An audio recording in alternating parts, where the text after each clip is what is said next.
here we are in front of the entrance for the Big Bad Wolf, the Wolf's Revenge. Newest edition here at Busch Gardens, Williamsburg. And I just want to know, there's very little shade out here from the sun, and it is hot this weekend. Oh my gosh. I think there's a big heat advisory and some warnings even, some signage around the park. Unfortunately, yes, you do have to rent a locker, put your bags in. They do have small cubbies for like stuff in your pockets, hats and glasses and that sort of thing. But for my backpack, I did have to rent a locker. I found like the only bit of shade that I could. I'm just leaning up against this pole right now. But I did 3 rounds on it. I did the front. That was a really cool experience. I feel like on inverted coasters, the view is the best in the front. And why I point out the view is because there's this cool little village that you go around, and you are, I guess, in this story of the roller coaster, the Big Bad Wolf, because you're the one. That's what I assumed anyway. Am I right on that? Because that's what I thought. You're going through the village. You are kind of, lurking, prowling, hunting, whatever you want to call it. And because of the way the train is designed, I assume you are the Big Bad Wolf flying around and all that stuff. Anyway, in general, pretty cool vibes, family coaster level thrills, so it's just kind of a fun little thing, not pulling crazy forces or anything. It's not quite the fun little guys that I've been riding this season. It's just below that in terms of thrill, maybe like a 4 or something like that, which in general for Busch Gardens anyway, feels like that's a spot that's kind of missing. A lot of enthusiasts love the coaster lineup here because they offer a lot of thrills. Whereas with the addition of Dark Coaster recently and now Big Bad Wolf, these like moderate to family level thrills are really rounding out their lineup. And I'm probably said the same thing before when Dark Coaster opened, but this is supposed to be more of a family park, and I feel like they somewhere in between, like since I don't know, the original Big Bad Wolf and Drachenfire and that stuff in like the 90s, and their lineup in the early 2000s seemed more family friendly. So I feel like they're finally coming back around to that. So I said I rode it 3 times. I did 1 in the front, 1 in the middle, 1 in the back. Now this might be like kind of a Thuzy complaint, but I'm gonna just have that moment real quick.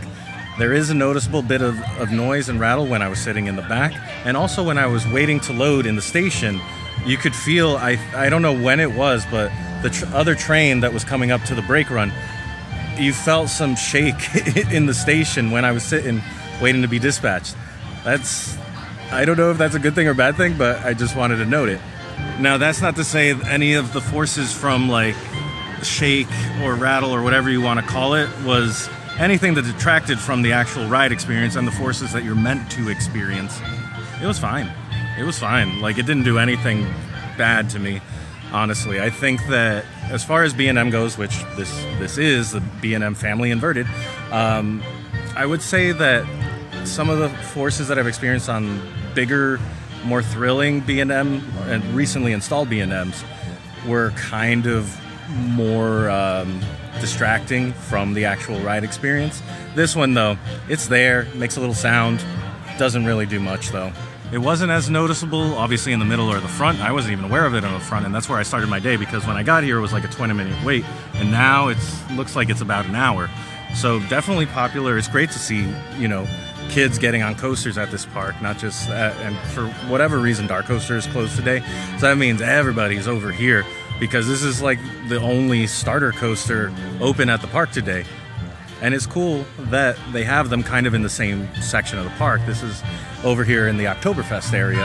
And correct me if I'm wrong, I don't know if you can hear that bell because of the way my mic is pointed, but they use that when they're dispatching, and it's really cool. And I had a couple shots in the beginning of what the front part of the train looks like. That's really cool too, with the glowing eyes.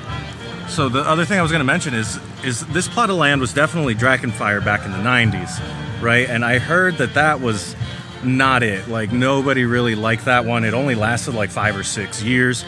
I don't think it had a village. I was trying to figure out and ask a couple people if the village was new or not. If you know, please let me know. But I'm pretty sure the village that you fly over is not anything that was repurposed for the ride, and they built it brand new. It looks really cool. It has some couple really cool motifs. I can see a lot of fun design elements in there when I was looking around for shots with my zoom lens for the B-roll. But overall, I feel like you fly by during the ride that you don't really get to take that in too much. And maybe it'll take a lot more rides to actually take all of that in. But what I was going to mention is Halloscream wasn't there a maze or a house somewhere around here? Did they take over that area, this plot of land with Big Bad Wolf? I'm not sure. It might be further back that way, actually, now that I think of it. So I don't think I've mentioned it yet, but this is very much a spiritual successor to the original Big Bad Wolf, which was here. It was in, I believe, the late 70s and 80s, and I forget when it closed exactly, but it was an Arrow suspended coaster, which, unfortunately, those are hard to maintain with Arrow having been closed now for quite some time. Getting replacement parts and keeping that maintained was probably impossible, but I do know from everything I've heard everywhere on the internet that it was a beloved roller coaster. Like, there was a lot of fans that were upset when that ended up closing, but it closed for understandable reasons, unfortunately. They're just a dying breed of coaster. It's really nice to see maybe there's just a handful left, but yeah, it's going into history now, fading away. And so with this being like the family inverted style coaster, it's very much a spiritual successor of that. And from what I could tell and what my research showed me was that this had a somewhat similar layout. I don't know if it had a second lift hill. Did it? Please remind me. I'm forgetting. I forget everything once I start hitting record. My mind just goes blank. But I'm pretty sure it did have a second lift hill, which surprised me on this. Normally these family coasters are just one quick circuit and it's done, but this one actually goes for a decent amount of time. I think I clocked it at like a minute 45 or something like that, or maybe a little over 2 if we count the lift hill, which is relatively short. It's like 100 feet at most, maybe like 85, 90 for that first drop. And you do get this little fun bit of air on that, which is kind of cool. I haven't noticed that before. Maybe on Phoenix. Correct me if I'm wrong. That force might be there, but it was noticeable here on both of the drops.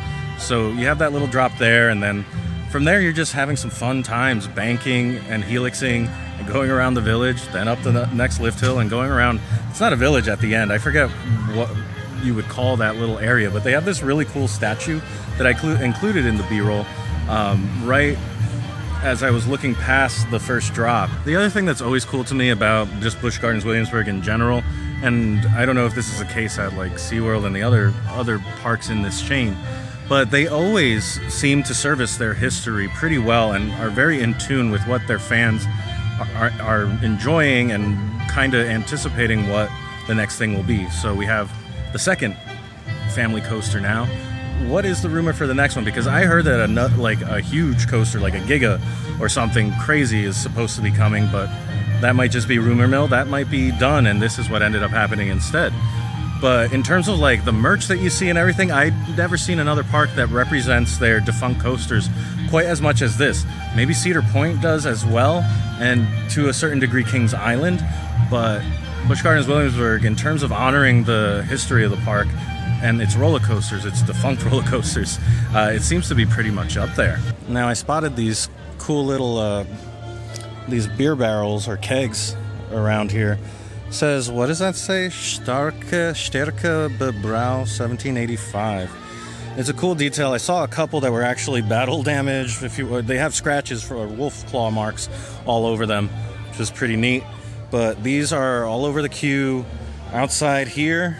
I think there's a big stack over there, and they're actually in the station as well. All right, let's highlight some of the merch here. I'm a big fan of the pennants that they sell. I actually bought the Loch Ness Monster one last time I was here when they had that all retracked and stuff. But okay, that's a little shiny. They got some t-shirts. They got some of the general wolf merch that they got. Got a trucker hat. Let's see. Ooh, that is sparkly. Then some Turbis mugs. Is that felt on this shirt? It sure is. Wolf is felt. Okay, that's a cool design. Let's see, we got a long sleeve t-shirt, hoodie. Oh, these are fun. Impossible to build with my big hands, but those are really cool. And that's the front car. There's a better look of it on this pin here. Really like that. And that's just a cool pin style in general. We got lots of other pins, a member pin, a little medallion pin, and this keychain is pretty great. All right, other than that, we got a lanyard and then this little set of pins, which, oh, they just made one for him. I don't know if that says Revenge or if it just says Big Bad Wolf, but I believe that's like more vintage characters or retro characters. Unsurprisingly, we got wolf plushes in different sizes. Got this shirt. Bets on it having stats on the back? No, I am shocked. I'm shocked at the merch that does not have the roller coaster stats on it. I guess the stats aren't anything too big to talk about. Now, what are these, guys? Are these slippers? These are slippers. No? Oh, no, it's a hat. It's a hat. That's hilarious. All right, what else we got? Some basic Busch Gardens bottles and one kitty shirt.